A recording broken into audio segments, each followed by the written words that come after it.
Hello, it's Mrs. Glasson.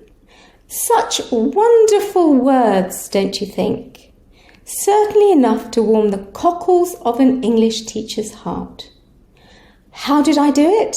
Well, keep watching and I'll show you. But first, as usual, some context.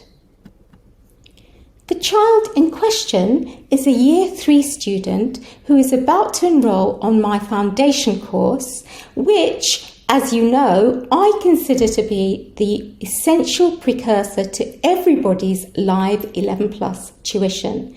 Please go to www.mrsglasson.com to find out more, or click on the link below this video. So once a student has enrolled in my foundation course or in my 11 plus revision course, I always have a live online Zoom session with them. And in that Zoom session, I answer their English study-related inquiries. I also, very importantly, recommend study materials and methods. And most importantly of all, I talk about reading. How you should read and what you should read and why you should read it.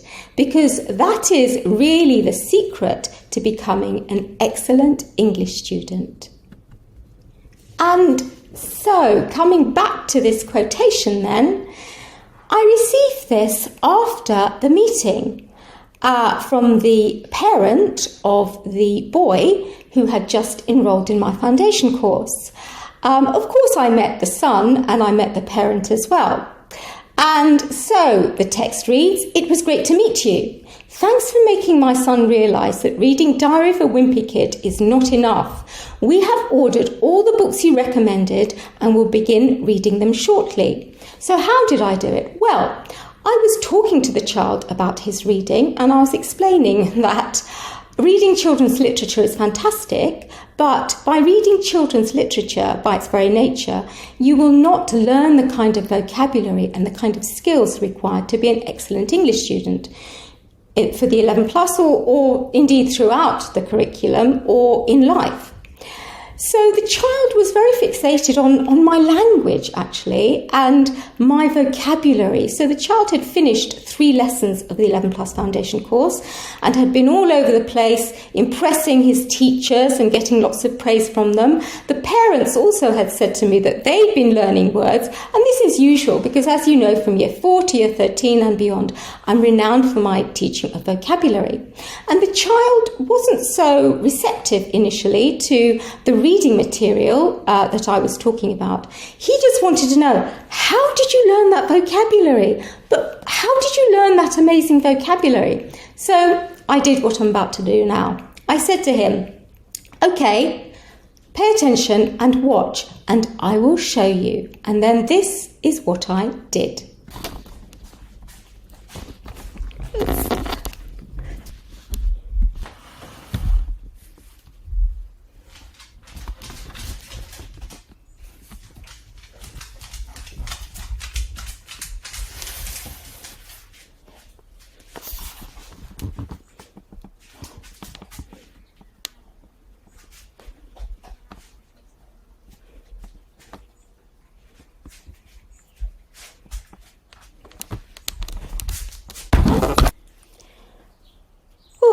Sorry, I hope that didn't make you too dizzy. Sorry about those camera angles, but you get the idea. I brought the child into my library and I showed the child my wonderful books. Sorry, that's the dog now trying to get out.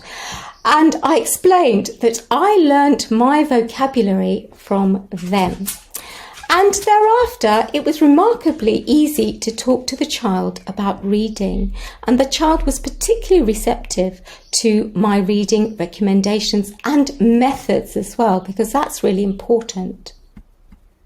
And the child was particularly agog when I explained that I'm an immigrant. English isn't my first language. I learnt my English from them.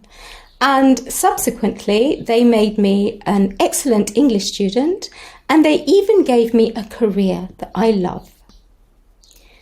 And parents, if you're interested in how to encourage your children to read and what they should be reading, I'll be making some more posts soon on here. So please subscribe so that you don't miss out.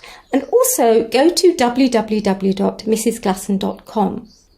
And hopefully I'll be meeting more of you, and I'll be talking to you about your reading, and I'll be inspiring you too. But I was also always inspired by my parents. Read, read, read, my dad always said. And there's another quotation from him, so keep watching until the end. But again, I love to look at those words. It was great to meet you. Thanks for making my son realise that reading Diary of a Wimpy Kid is not enough. We have ordered all the books you recommended and will begin reading them shortly. Fantastic. Have a great day, everybody. Happy reading.